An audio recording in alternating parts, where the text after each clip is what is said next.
Welcome to Kenton's videos. Enjoy the video. You start by getting the basics done quickly.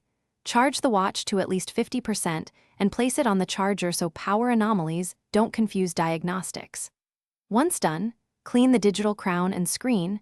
Dirt can jam sensors. Make a soft restart first to clear cached glitches.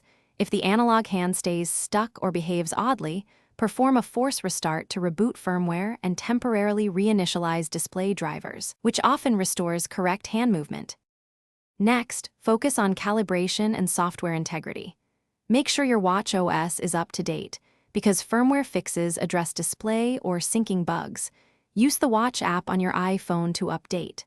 If problems persist, unpair and repair the watch to rebuild profiles and repair corrupt configurations. Then recalibrate motion sensors by resetting fitness calibration data and taking a 20-minute outdoor walk. This retrains accelerometer in. Finally, complete the repair by factory resetting the watch only when prior steps fail, because this erases data. Restore from your most recent backup to get settings back. After restoration, make sure to test the native analog face plus any third-party complications, since a bad app can misposition hands. If the hand remains incorrect, contact Apple support or schedule a Genius Bar appointment. Hardware issues like a damaged taptic or display driver may require professional repair or replacement.